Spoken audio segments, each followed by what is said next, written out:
Yeah. I'm talking about the greatest. Hold up. Never with that fakish. Roll up. Really saw the real when he was young. Muhammad Ali was still the same when he growed up. Louisville strong, we all knew. He the chosen one. He the chosen one. He knocked out Lister and he shocked the world and left it frozen, huh? Exposing the hatred America had for us. Ain't no justice. It was just us. 1974. Rumble in the jungle, the Triller and Manila left you humble. After Ali beat Foreman, he made a phone call to a DC brother named Harold Bell. He didn't call ABC, NBC. He didn't call Ed Bradley at 60 Minutes. He didn't call Howard Cosell. He floated like butterfly, stung like a bee. And Ali made me proud to be me. He called Harold Bell in DC. Ali, a global cultural icon. Yeah. He's rope a dope like a time bomb. Rumble, young man, rumble. Beautiful young man, triumph for the rumble. Young man, rumble. Beautiful young man, never tumble the rumble. Young man, Ali, Harold Bell, Jill Scott, he run, Kendrick and Baba. Rumble, young man, no more beautiful young man, never time for the devil, time for the. Now we're talking about Harold Bell, Jill Scott, he run. Get them dough. Yeah, now we're talking about Harold Bell, real godfather of sports talk, a man that talk and walk that walk, a media community pioneer. Share the same radio mic as P. Green. Over the air, his voice came through loud and clear. When the streets of the original Chocolate City were mean, they did not have to scream, yeah. Unlike today's radio host, the first black American to host and produce his own sports talk radio show in D.C. Oh yeah, this brother was bad, G. The show was christened Inside Sports, the tag given to him by his wife Hattie T, stolen by the powers to be. His interviews and friendship with Ali and Red all were back. Put his Inside Sports talk show on the map on his radio show. He interviewed some of the most famous athletes, reverend and reviewed the people and the struggle. His wife Hattie T founded Kids in Trouble, incorporated in the Hillcrest Saturday program in 1968. All right. I tell you. Hi, I'm Harold Bell, and this is the original Inside Sports coming to you from the Inside Sports Legacy Network. I'm here with my co-host and executive producer, Shannon Roundtree, a young brother that grew up here in Washington, D.C. He founded everything in the DMV, that's radio. Young man that I'm glad to have aboard with me on every Saturday live from 11 o'clock until 12 o'clock. Hey, Shannon, how you doing, my brother? No, man, this is, they don't carry me in a whole different direction today, boy. I didn't even turn the television on. I was trying to get things ready for today's show as you and I were on earlier, and you told me they attacked Iran. I could not believe it. Wow. Yeah, I think the day is coming where, you know, that World War III type of thing is in the mix. It's present day. It's here, man. Well, I'm going to get started anyway because I really wanted to talk about Black history, but I don't know what kind of history to talk about today, but I was thinking about Elijah Rogers, man. I mean, Elijah Cummings, man, the former congressman from Baltimore, in his last speech on the oversight committee with Michael Cohen, who was there testifying, of course, against his boss, Donald Trump.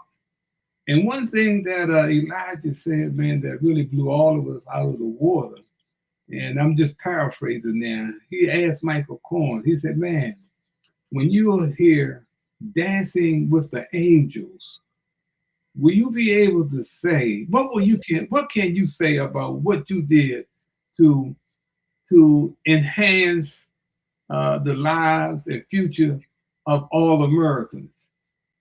Can you say that we are in a better place today than we were years ago? Will you be able to say that? Will you be able? What did you do? What did you do to help the future of American residents. And man, and here we are today. And Michael Cohen just looked at it. And that was a hell of a statement, man. What can we say? What can those Democrats and Republicans on the Hill, when we look back and see exactly what Elijah Cummings was saying, what did you do? And we watched, those of us who watched the State of the Union message, man, we knew we were in bad shape when that message was over. We watched the President of the United States talk down to intelligent Black and white politicians like they were little children. He talked about the Supreme Court like they were nobody. And they sit there and they took it. We watched them escort Al Green, congressman from Texas, out of the chamber, man, because he held up a sign saying Michelle and Barack Obama are not gorillas. We watched them escort him out of the State of the Union message for the second year in a row. And everyone knew what he was going to do. And I was so disappointed that I did not see at least those Black men and women politicians get up and walk out behind them. And here we are, and not even a week, man, later. This man just gone on and decided he's going to do what he wants. And that bummed Iran. Now, I want to take time out to welcome my guests. I want to welcome. You know, this show. I came up with this show when I attended the tribute to James Baldwin at the Lincoln Theater last week. The Lincoln Theater, and of course, Vince Chillibo next door played a big part in that. And I almost didn't go, but Lynn had sent me an invitation. Lynn and I hadn't been many years since Lynn and I had talked. I think it probably was at the last Black Repertoire Theater at the Lincoln Theater some years ago when Robert Hooks was on it. But man, I wanna say I want to welcome all my guests. Lynn, great man, production, man. I was inspired by it. I was inspired by because of the courage of James Baldwin. I go by all that LBGQ, oh man, the hell with that. But the man stood up eyeball with all of those white supremacists and racist, man. And he really wasn't appreciated. Like most men or women with courage who stand up and tell the truth. We always want to hear the truth as long as it's about somebody else, but we don't want to hear the truth about ourselves. And that is what was happening, not only with James Baldwin, but a lot of other Black men and women who have stood up over the years. I was inspired, man. Not only the great production, Lynn, that you wrote and produced, man, but the people that performed in it, the people that I met next door that I hadn't seen in years, on top of years. I was inspired by that. Inspired as I left the theater, and that was like home to me. The U Street corridor, the Black Broadway was like home to me.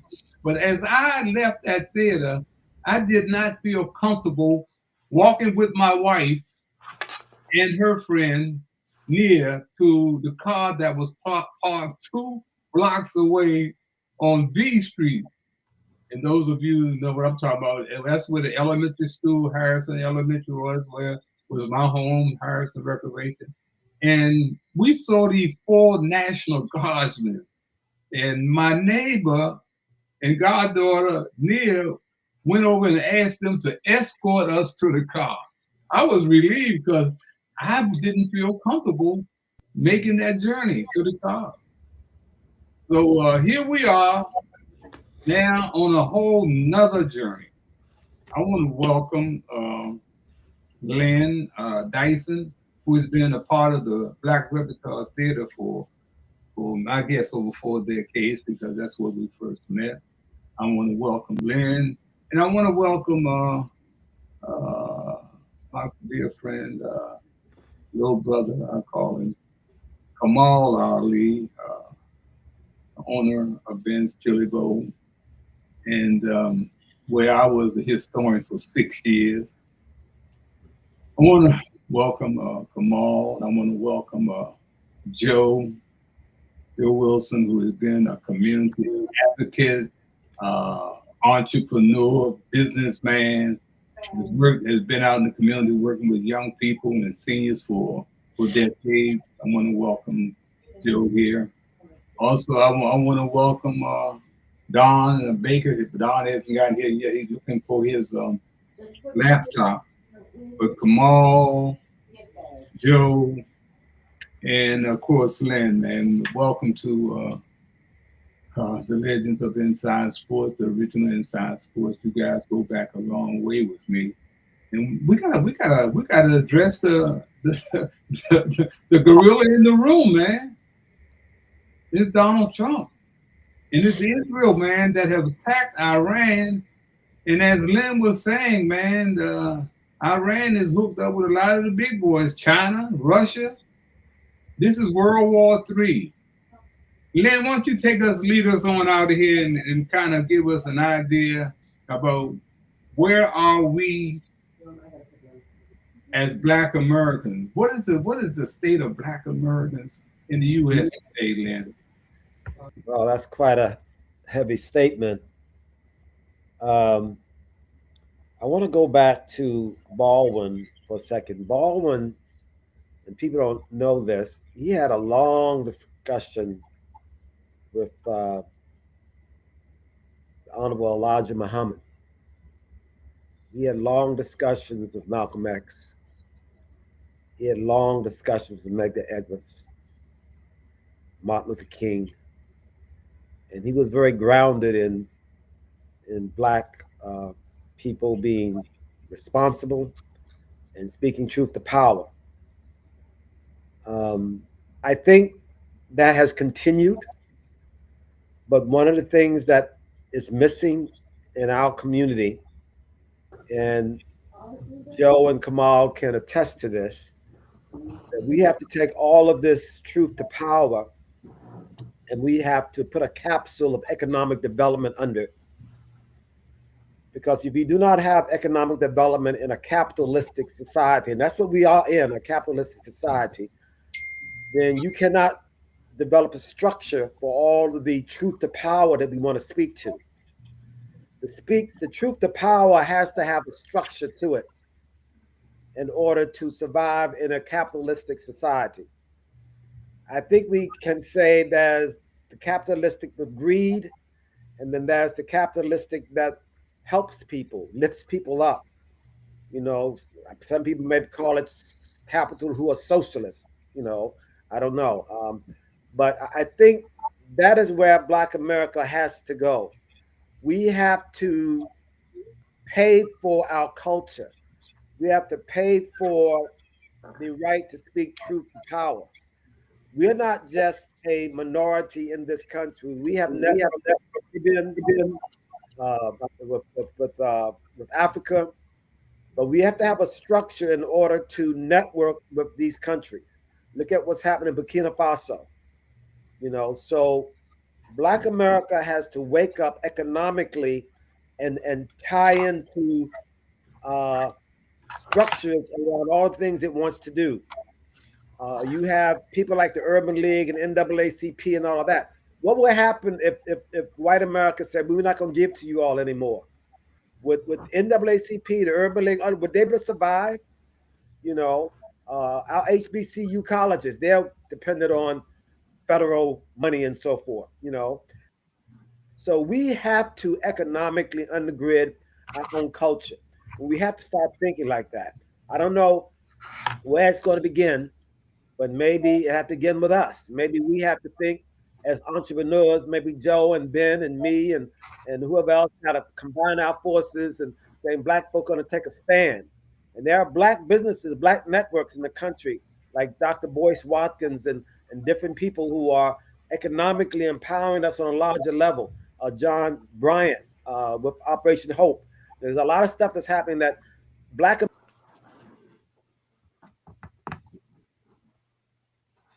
cultural stuff we want to do, all the truth, the power that we want to speak.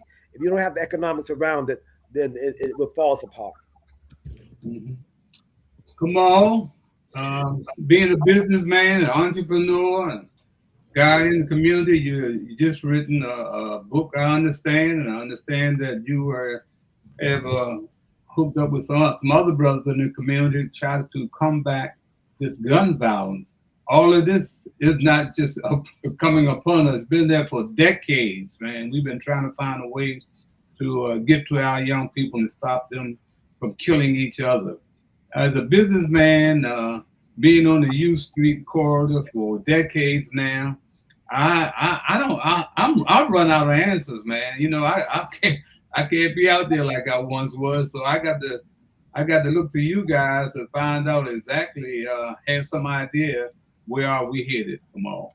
Yes, sir. You know, this was the 30th anniversary of the Million Man March. And when I went back and I thought about what has been empowering for Black men, and I thought about that one-day event that was so fantastic, where 1 million Black men came from all over this country, probably some internationally, to join us at the mall, you know, and for reconciliation, for, you know, to help each other, to serve our young people. And when I think about that, I said, you know, he sat at the mall in 1995 and reflected back from 1965 when MLK was speaking and said, where have we come in 30 years? By the numbers. And now where have we come in another 30 years? And the movement, you know, has not been what we want it to be. It has been minimal.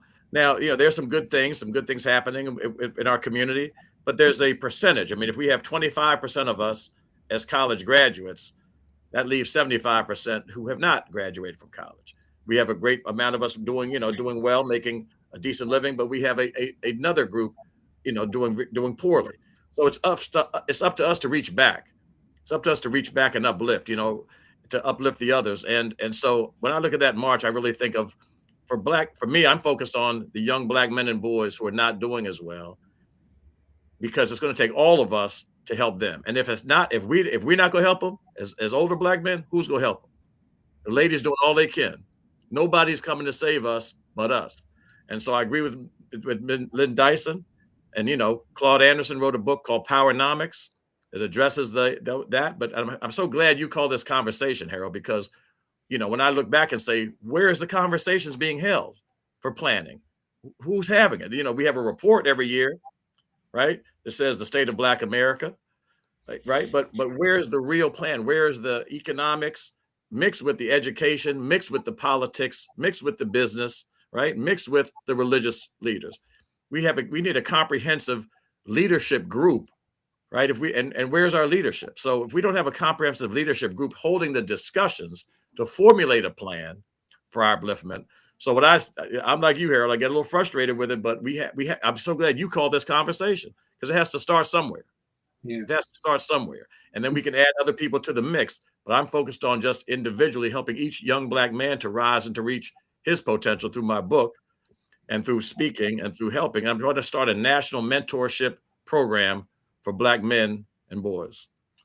Well, one of the big problems that we have in Black America is that everybody is created a narrative but us. We don't own no CBS. We don't own no NBC, CNN. Every time we get a foothold, look like we get in the media with Ebony, with BET, they buy us out. Because you know what? They want to control the narrative, man. And that is one of the big problems. And you know what I did? The first thing after the State of the Union message, I got up about 5 o'clock because I wanted to see how each local news station was going to lead into that. We know that was going to be the lead story. And each station in Channel 7, Channel 9, Channel 5, Channel 4, when they talked about the State of the Union message, none of them said anything about Donald Trump skipping over the Epstein files. Never mentioned. Channel 9 was the only one to mention because of the governor from Virginia. She did the follow-up, right? She mentioned it, but none of the local news, they've never mentioned it. So the problem is, who can we trust when it comes to getting our word out? You know, I mean, I did the best I could for almost 40, 50 years with Inside Sports till they ran me off the air. You know, we got to find a group of people that are going to come together that we can trust, man. Right now, we can't even trust each other because we don't have those media outlets, man, to get the word out. Joe Wilson, I want you to come on in because I know you have been a part of this community, Native Washingtonian. You worked for, of course, the Metro system for decades. You've been an entrepreneur. You work with nonprofit organizations, and man, what do you see, Joe, as you move around and you're still out there, Joe? Good morning to everyone, or good afternoon, I guess. Well, it's still morning, so good morning to everyone. First of all, thank you, Harold, for having me back on board again. And Mr. Dyson, really nice to meet you guys. And Ben Ali, I've seen you around many, many years and been a part of coming into your restaurant. I got to tell you guys something. I agree with each and every one of you wholeheartedly. I have worked with the Metropolitan Transit Authority for over 30 years on maintenance and engineering side. We used to oversee track rights and things of that nature. And work with nonprofits, which I still am working with a nonprofit. Just started with another one, and seeking out some of my other ventures. I have worked with the fatherhood programs. I am deeply rooted in making sure our young youth, period, succeed in some kind of way. We focus in on entrepreneurship, ventures, getting your education, things of that nature. But I will say this. Let me just go back to something I've said, Harold, once before, and just to capitalize on what Mr. Dyson and Ali are talking about. We are the gatekeepers. We are the gatekeepers. We're the ones that are responsible for what's going on in our communities at this point in time. We don't have anybody else to look up to anymore. They're looking up to us, believe it or not. And we owe it to them and to ourselves and to our community to make sure that we reach back, as Mr. Ben Ali has stated, and pull them up in any kind of which way we can, because they are the future. Whether you want to face it or not, we're not going to be around long enough to see this thing through, right? So we need to make sure that they're capable and able to move forward. And we have to equip them and arm them with that education, with the ability to move on, through mentorship, through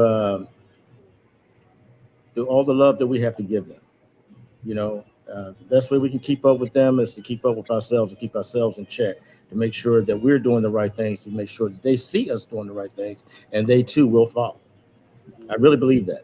Yeah, we got to realize, man, too, and I learned at an early age, man.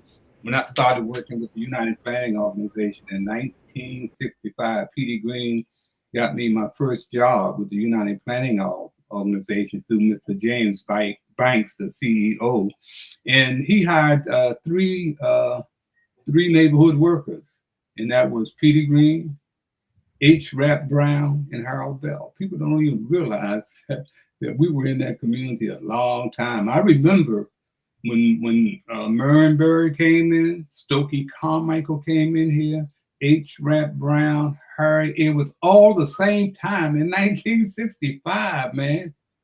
Those were some powerful, powerful brothers, man. And it don't seem like we have those kind of brothers anymore, man, who are willing to take a stand. And I tell you, man, as I look around, and we don't really understand, man, that right on top of us now, we're headed back, man, to the 1700s, man. The Trump MAGA crew up in New York burned a black woman boots up with her in them. This is in New York City. Fairmont Heights, right outside of Washington, D.C., in the shadows. A young black brother was hung from a tree just a couple of months ago, and nobody knows about it. They said it was suicide. How many times have we heard that? Where does that tell you where we are, man? And with Trump, with that speech the other night, looking right down at Supreme Court people, man, talking about how disappointed he was in them.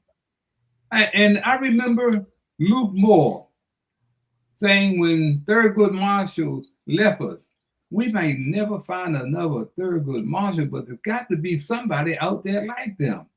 Shannon, do you have a minute of that video with my interview with Luke Moore? Would you play 2 minutes of it? Because I want everybody to hear what Luke was saying then and where we are now.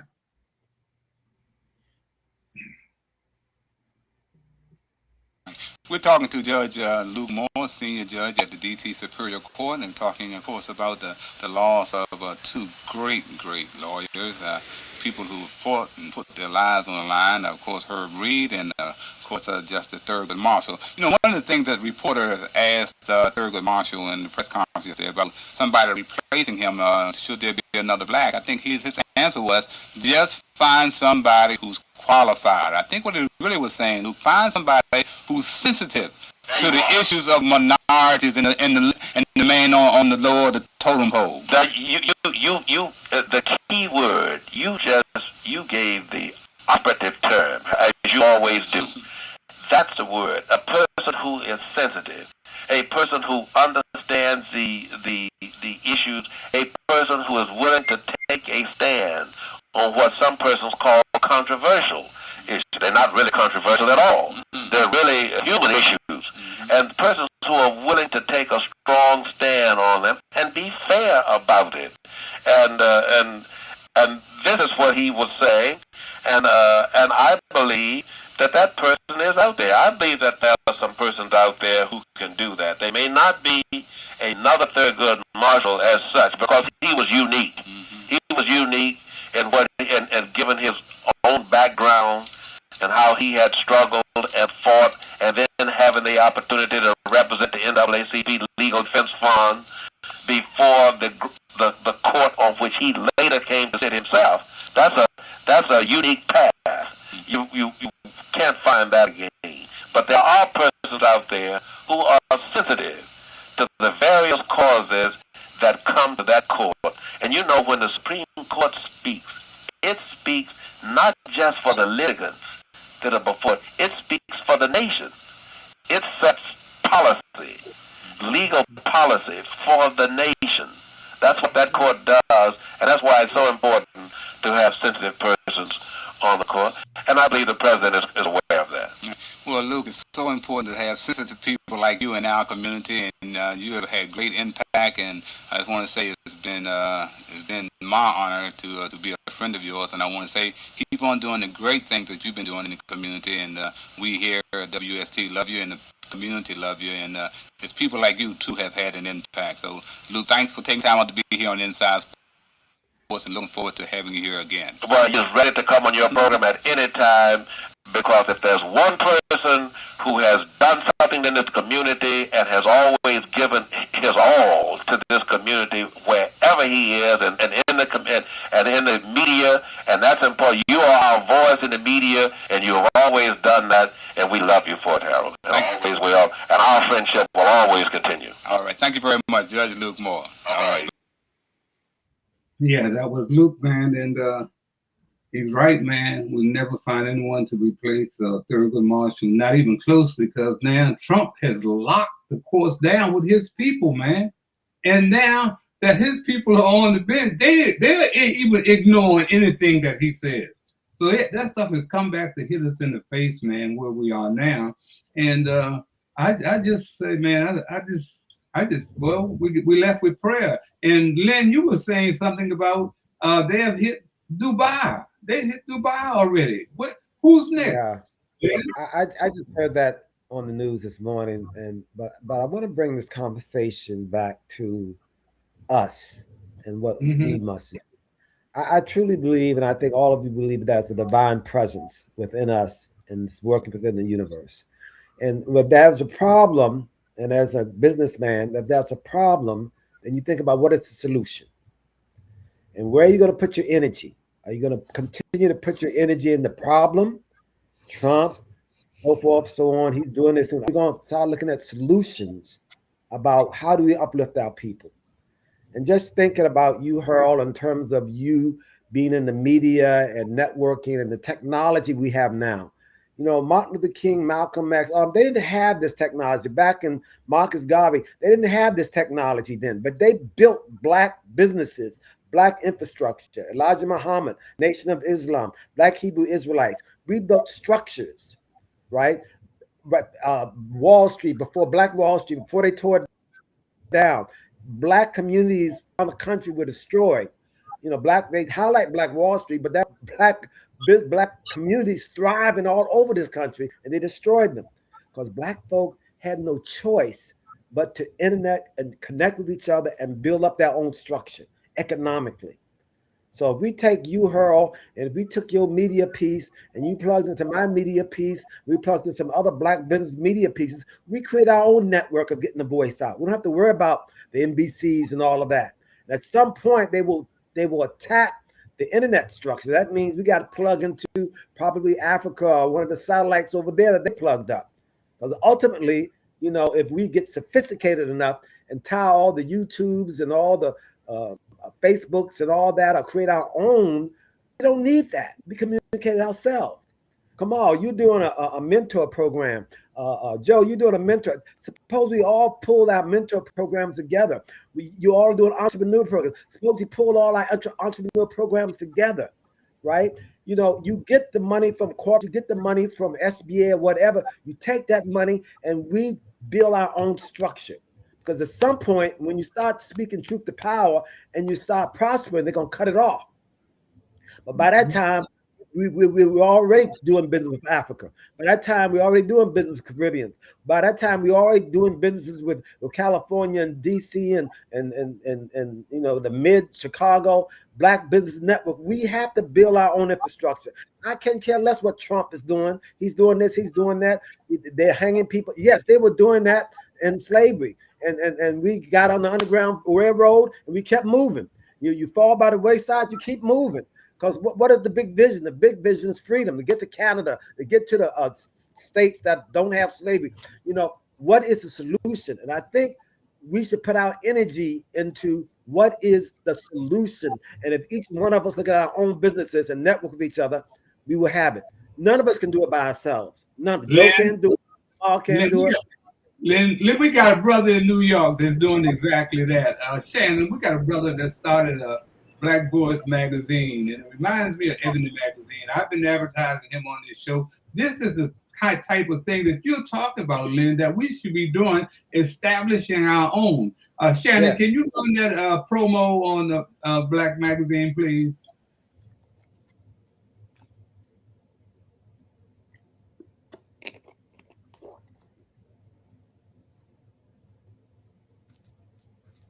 Black Zone magazine, that's it. You know, if I could jump in there, Harold. Go ahead. I would just say that I agree wholeheartedly with Lynn and what you guys are doing here with this media. It has to come. We just have to bring it all together. We're operating in silos. A lot of people doing good things, but we have to bring it together. And you know, when we were most together, as you guys referenced, was in segregation, when we had to be. Yes. Right. We come together in times of trouble, and guess what? We're in trouble. So we come together again, but we have to. And comfort is our enemy. We cast it on the sidelines. We have to come together as people, and we have these national organizations, like you mentioned. You know, we have the National Urban League, we have the National Black Chamber, we have the NAACP. You know, when we had that Black Lives Matter movement, people mobilized together, and I was so worried that I said, "Where's the leadership for this?" And the young people said, "Well, we don't want a leader. Leader can be killed. Leader can be bought. Leader can be compromised." I said, "Okay, I get that." They said social media is the leader. I said, "Okay, that could be powerful. You can hit one button and reach 100,000 people, and you can hit a button and hit 1 million followers." I say, "But there still has to be some planning, some organization, and these networks, these national organizations, I don't know if they have it anymore. The Urban League puts out a report. Well, where are we getting together? Not just with politicians and media. Where are the educators? Where are the business people, Lynn, as you keep saying? Where are the religious community? It has to be together. We have some organizations with chapters in every city, right? We have mega churches, right? But the coming together is what we have to do and empower these young people. I heard a report today that said the median age of Black people in this country is 32 years old, with a large number of them being under 20 years old. So it is a youth movement, and we have to set the stage and help to create and support the youth. We can create the next Thurgood Marshall, the next Martin Luther King, right? We can create these people by empowering them and letting their genius come out, empowering them for their brilliance to come out. So that's what we have to do, is come together, meeting and planning. And it starts here, Harold, with this conversation with the media, setting the tone and bringing more people together. Yeah. Congratulations to you. Don Baker couldn't be with us. Hold on, Glenn. Don Baker was trying to be with us. His son did take his laptop, returned it without a charger, so he can't come on and join us. Go ahead, Lynn. Go ahead, Lynn. I'm going to be very brief. I think that's a couple of key people we need to plug into, and you're right, there's no leader, but there are people who are pulling a lot of folk together. And one is John Hope Bryant. He is tying into the whole corporate structure, the whole economic development, and instead of civil rights, he said silver race, SILVER, in terms of financial literacy is very critical. That's a main component. He's put together a master plan, I think, for Black America that he's pulled together using this AI stuff and all that. That's a key person. The other person is Dr. Boyce Watkins. He's tying into Claude Anderson's Powernomics. He's tying into the Marcus Garvey movement. And if you tie all those things together, not saying that they are the answers, but they have a broad coalition that are definitely rooted in Black economic development. And that's why I'm saying that's key. So I think there's a couple of people on the national level that we need to plug into but let's get it together here in DC. Let's organize ourselves as tight as we can be here in DC on the economic, political, social, cultural movement, and then tie into the bigger picture. Okay. All of us have been in DC for a long time now, and we've been out in the community, we've done certain things. But still in DC, man, there's still a clique among Black folks, man. And when you talk about bringing us together, yeah, I agree with that. We need to come together. But who's going to be that voice that's going to bring us together? Like Kamal said, who's going to be that one voice that's going to bring us together? We don't have a Martin Luther King. We don't have even Marion Barry. My problem with Marion. Marion was able to bring people together, man. And we got to find out a way, man, to get past this me, and I.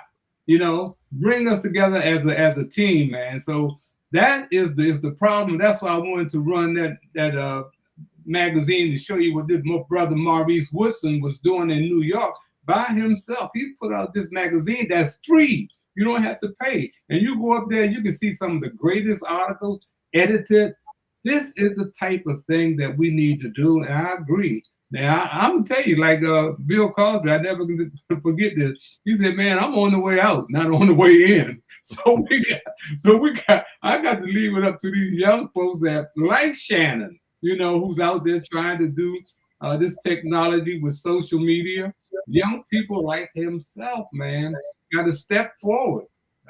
Man, we're in bad shape, man, as we head into 2026, 2027. I don't know what it holds for us. I'm gonna try to do my part as much as I can, but man, we got a lot of obstacles out there that's holding us back.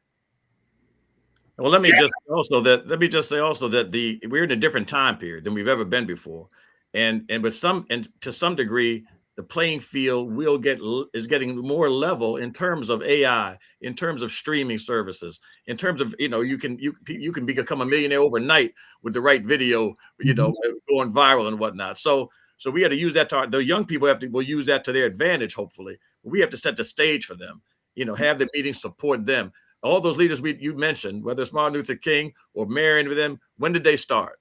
They were probably 30 something or younger when they were really starting, and they had that energy to sustain a movement for 20 years. We're going to find a young leader and support him or her, and the women are doing great right now. But we do have to come together, and that is a very tricky question, Harold. You're right. And like I said, we only come together when things are really bad. We only come together when they are killings by white police on Black people on camera. That's what brought that Black Lives Matter together. So we can't take the foot off the pedal. That movement was going so well. So many things were happening there, and I just wanted it to continue. Keep the foot on the pedal. And as soon as you stop seeing the white police killing Black people on camera, we're going back to the club. We're going back to the game. We got comfortable all over again. And then they took everything back that they gave and took some more back on top of that. So we have to be diligent, but so we have to really start this movement of mentorship, of coming together, and of planning. So this is, it just takes two people to start. So hopefully this could be a start. Shannon's taking his cues and saying, I'm going to keep this radio show broadcast going long after Harold Bell is gone. We need Roach Brown's show to continue long after he is gone, right? You guys work for 40 years building your legacy, and it has to continue and grow from there with the young people. Shannon? No, absolutely. I agree with everything you gentlemen are saying, man. I appreciate y'all for being here to, help that message get out. And I really want to focus on like what I have the passion for is, and that's in bringing people together and encouraging them. And especially with, taking ownership of their civic duty. I think that's where a lot of it is missing. And I think that there needs to be more things to get into the community. And I think that the way that we need to do that is through the mediums that our young people already indulge in, even though it might not be the best looking avenue, but that's the way that, you got to reach them because that's where they are. So I've been putting together a number of different things to, try to reach them. One of them is the First Voice Collectives, which teaches them, about our people who have came before us, who they can see in different roles in life to see how they have changed things in the past through, policy and through community activity and through different organizations. But I do it in a way where we introduce them through the fashion that they're already wearing, through technology for them to not only get history on, where their people have been and what they've came from, but also to encourage them to register to vote, know where their local polling places are, know what the issues are. And we break it down so that it's not complex to understand, but in the everyday language that everybody can use. So I love the fact of coming together and using multimedia and media and different avenues to reach them, because honestly, that's where they're at right now. So I want to say one thing. I want to ask Lynn. Lynn, what was your first encounter to civil rights and racism? What was your first encounter? When did you realize that we were sitting in the back of the bus and never had really got a chance to sit up front? When did you first realize that? I was born in New York City, but I left when I was 3 years old, and I moved to Nelson County, Virginia, which is not too far from Charlottesville, Lynchburg, down in that area. And my first encounter is that when I went to the store, I couldn't go through the front door. I had to go to the back of the store to get my food or groceries or whatever that we want to get. And I was like 9, 10, this was like the 50s, right? Late 50s. I had to go to the back of the store. I said, this is not right. What is this about? So it hits you in the face, the more you become aware of it. But if I could shift the topic to what Shannon was talking about, you're right, Shannon. The whole media and all where young people are, the things the way they dress, all that is a way to get to them. As we sit here at 10 o'clock this morning, I have a personal development workshop going on right now for young people, and at from 10 to 11, and then from 11 to 12, right now, they're in financial literacy. That's what they're taking right now. The first part is their emotional intelligence in terms of personal development. And the second part is the financial literacy. They need to know about money. You just can't talk about it. You got to walk it. So that's what they're doing now. 12:30, they take lunch. And then at 1 o'clock, Randy Payton is coming in and teaching them journalism, entrepreneurship, and AI. That's happening from 12:30 to 1:30. From 1:30 to 2:30, we're doing video production. And from 2:30 to 3:30, they're doing technical theater.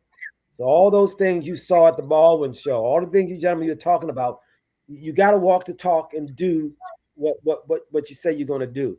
And so I'm just saying that, again, the civil rights, the hangings, Trump, yes. Been there, done that. It's still happening. And when I was running to get off that plantation, I'm gonna put myself back in the day. I knew about the Underground Railroad. I studied, I planned, I looked at how the big house worked at the plantation. I looked how the farms worked down there, and I planned and I organized people that I could trust, and we broke out and got our freedom. And we probably blew up the big house while we did it. So I'm just saying. And then I went to Canada and networked with people that made stuff happen. So Harold, that's the answer. Yeah, I want to speak right there with that. I want to ask Kamal that same thing, man. I'm saying that to give you some idea where I'm going. Kamal, when did you realize that you were in the civil rights movement, or there was racism growing up in Ben's Chili Bowl, man? Coming up under your mom and dad. When did you first realize, man? Well, my inspiration writing this book, Harold, is that I had 3 young men and a first cousin killed from gun violence. From gun violence, killed 3 young men, and so this is my inspiration. So that's racism enough for me, or that showing the condition of our people and what has caused that condition over these hundreds of years, right? Mm-hmm. What has affected their mentality? How do we get here to this place? Everyone does the best they can, but why are we struggling like this? Who has introduced drugs to the community? Who was decimated, who's keeping broken up black men from their families. So, all this, we know there's a long history here that we have to build from. But I would say this too. I want to emphasize that we have to use our power. You mentioned that we control the sports industry, right? From a player's perspective, right? We have all the players in sports. We have all the musicians in music. We control entertainment, we control sports, and we control fashion. And our spending power is whatever the $1.8 trillion in spending power or something like that African Americans have. We have to use our power, and that's in coming together. If we use that power together, that's a foundation. That's a foundation to build from. Okay, Joe, when did you first encounter racism and realize that there was a civil rights movement that you needed to get involved in? When did you first realize? What age? Oh man. Probably when I was about 4 or 5, lady used to keep me, was disabled, and we went downtown. I remember on 7th Street, we were at the, I think it was a 5 and Dime or something there, or Murphy's 5 and Dime, something, one of those type of stores. They had a hot dog stand. We used to get these, and when she would go shopping or go downtown, down around 7th and, I want to say that's 7th and G, 7th and F, around in that area. And I remember feeling so bad. I used to call her Mama Hattie. I used to feel so bad for her. I said, Mama Hattie, you struggling to get around, and why don't we get a cab? And I said, there's a cab right there. And it was Diamond Cab. She said, well, they don't pick us up, sweet. I said, what do you mean they don't pick us up? And my daddy had cabs, Well, they don't pick us up. Diamond Cab didn't pick us up. And then I remember us going into the 5 and Dime store, and it wasn't a 5 and Dime. It was called Murphy something. It's going to come to me. I'm having a moment. But we had to stand at the end of the counter. Everybody else is sitting down. And Mama had to, why don't you sit down? Baby, we not allowed to really sit down. This is still in the early 60s, man. And then I went to Garfinkel's with my father's mother, my grandmother, and we was going through the side door. Now, as a child, I'm not really, it's not really coming together, but it's coming together. And then, of course, we go back and forth down south, and we would travel at night. We never traveled during the day. And that sheriff would tell my folks, people coming in town, this is basically, they call it sundown town. Well, you're out of here by sundown. You're not allowed here, So there were a lot of little things that came into play, woke me up. And I realized at a very early age, through my uncles and grandparents, we kept everything in house, man. We grew our own food. Hell, I didn't see a grocery store almost until I was 16 years old. We grew our own vegetables. We slaughtered a pig or a bull once a year. Go down the country, and everybody, we shared the meat. My grandfather was an outdoorsman, so we had fish on Fridays and rabbit and things like that. So we were self-sufficient. And one thing I want to circle back on with you guys, because I heard I'm like Mr. Dyson. I've heard this before. I've seen all this. This thing with these folks gonna continue on. I'm done with trying to change them. I have mixed emotions about segregation. Desegregation. I don't give a damn about desegregation. Desegregation didn't help us a whole lot. We were self-sufficient in our own community before then. We had Ben's Chili Bowl. We had doctors and lawyers who lived along 14th Street, 13th Street, over there on 8th and H. I know what I'm talking about here, guys. And we had our black banks throughout the country and everywhere else. Let me tell you something. My family down there in South, man, hell, they ain't had no summer jobs. My wife went out and picked pecans. And to this day, she don't want to see a damn pecan. You know what I mean? This is true talk, man. Peach, she won't touch a peach. Let me say why I was saying all this. Because these young folks today, Joe, they are born thinking somebody owe them something. Shannon, show that lunch counter thing in Greensboro, and show that poster, man. When I was born into racism and segregation, it was there, and I didn't realize that it was there. That picture right there is a Spotswood Bowling. That's my teammate. And he was the lead plaintiff in Brown versus Board of Education in DC public schools. Spotswood and I grew up carrying groceries at the Safeway. We played little league ball. We didn't think anything about, racism and stuff until Spotswood, those young men right there, those 4 young men from Greensboro, North Carolina A&T College, 4 freshmen, decided enough was enough in 1960.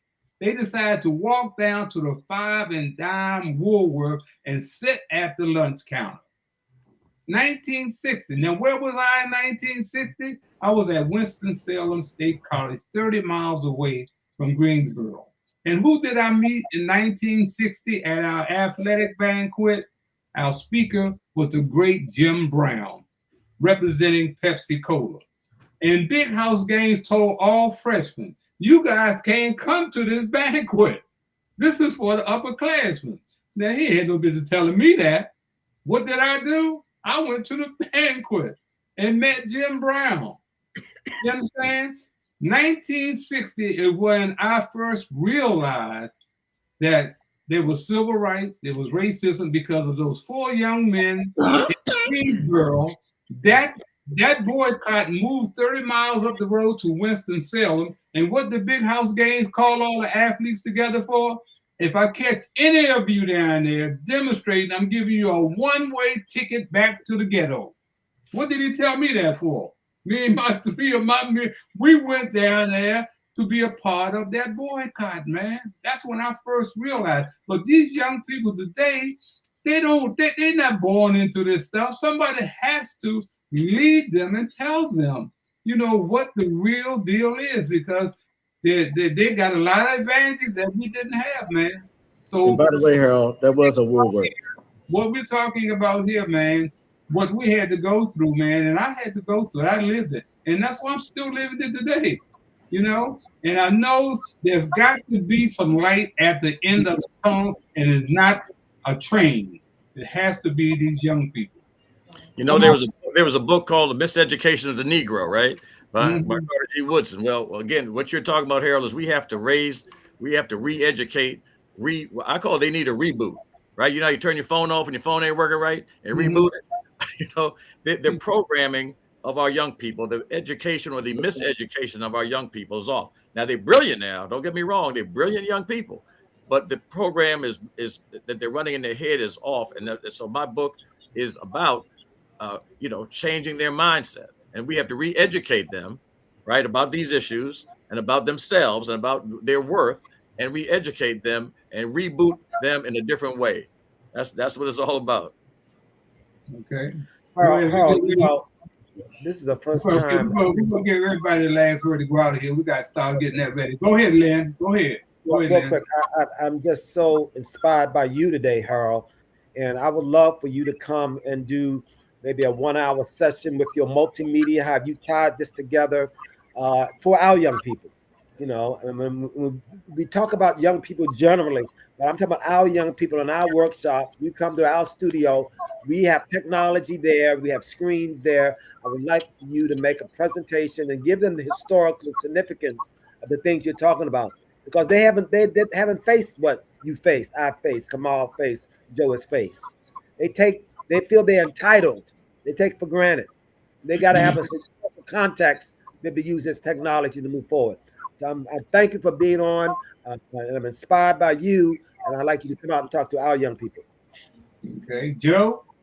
Yeah, I just want to say one thing, Harold. It was Woolworth that was down on 7th and G.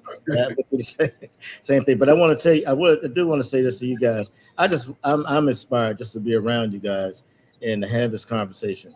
I like to see us really come together as we are and continue to move forward and have more conversation, but to do something with that conversation.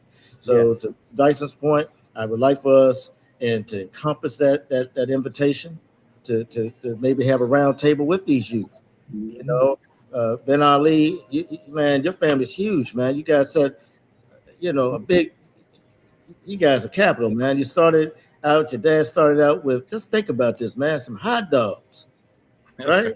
That's right. Think about that, brother. I mean, that's and you guys have built an empire on that. So, people need to see that. I mean, you have to start somewhere, but I can't say this enough, guys. We're the ones that make this happen. We have nobody else to look forward to doing this. We need to be strategic about it and very, very, very, very forceful about it. Getting these kids ready, because they are ready. They'll listen to us.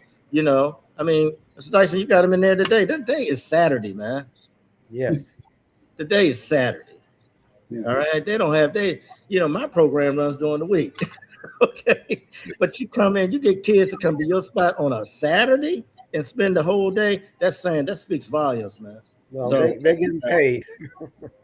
And Len, you got me anytime you want. I've been there. And as we get to Kamal, I was inspired, man. You never know, whether people gonna let you smell your flowers while you're here. They always want to give you flowers when you're out of here. Oh man, he was so great. He did this, he did that. Well, on Monday night, I was called over to the table, my wife and I, about Vita, Kamal's sister-in-law, that Ms. Ali wanted to take a picture with Hattie and myself. So we went over there because Hattie I don't know how she ended up being sitting at the same table where Virginia was, but we went over there, and as we give her take the picture, Virginia looked up at me and said, "This young man helped me save my business." And that blew me away. I said, wow, you never know. And me being me, I always wonder if people really appreciate what I've done in this town.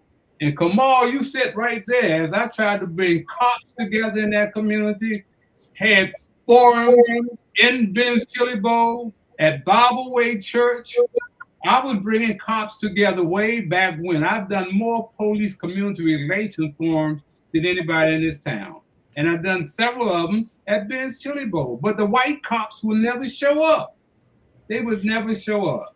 So, I appreciate, my girl, Virginia, saying, hey, man, I appreciate you. And that's what it's all about, man. You got to keep it moving. Even if people don't appreciate you, you got to keep it moving.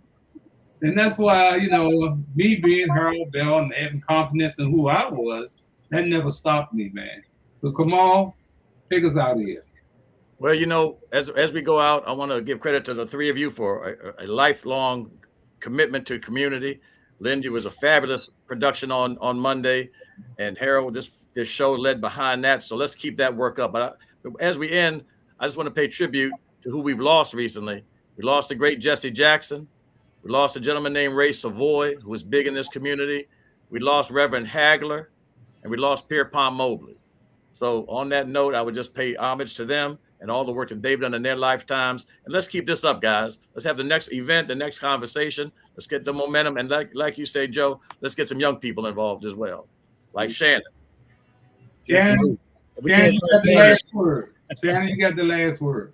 I want to thank Shannon for shooting that photography. That's invaluable. And I'll talk to you about that, brother, because you did thank you, Harold, for turning me on to Shannon. Thank you, Shannon, for covering it. I was just so happy with what I saw, what he did. Thank you. Yeah, no, I just want to thank you, gentlemen, for being here. Any way I could be of service, just let me know. I want the stories to live on. I want the people who put the stories together to live on so that we can have that look, so we can have those sites to see that they don't put us on the major platforms and stations on, but that it's still here and it's still accessible to our community. So thank y'all so much, man. And this is Inside Sports Legacy Network with the great Harold Bell. It's honored to even, be here sitting with you all. Thank you. I want to say, man, as I always say, man, that that every black face is not your brother, every white face is not your enemy. And I think about what Kamal has been saying about the people we lost. I've lost some great people, man, and included in that is Judge Luke C. Moore, man. The judges, I had the judges out behind me when I was out there. The judges from the D.C. Superior Court followed Luke Moore wherever he went, and he went with kids in trouble and inside sports. Thank my wife Hattie and her father, who was the president of the NAACP in Orangeburg, South Carolina, taught at South Carolina State, started the first student voter registration drive on college campus at South Carolina State with Dr. Charles H. Thomas. And so my wife came in with the civil rights background, been locked up in jail and everything. So 57 years, she's led me, not me leading me. And I thank her for that, man. Thank you guys again. Let's do it again, man. Let's talk, man. If you don't communicate, you have no idea what's going on. So until next Saturday at the same time, I'm Harold Bell, and you can color me gone. Thanks, guys. Harold. Take care. Thank you. Thank you.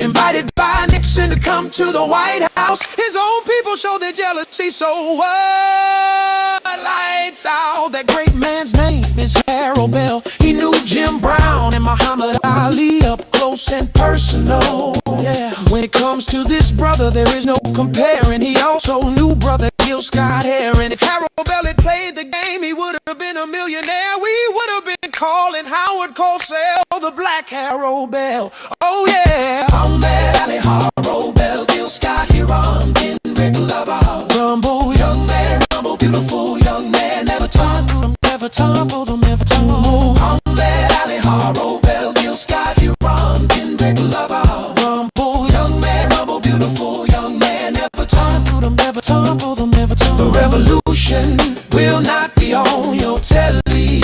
Yeah. The revolution will not be on your telly. Yeah. The revolution, when it happens, will start in your mind. No one will be able to see it or make recordings of it of any kind. He told you the truth from the mind of Gil Scott Heron. The revolution will not be televised. His aggressive, no-nonsense street poetry inspired a legion of intelligent rappers.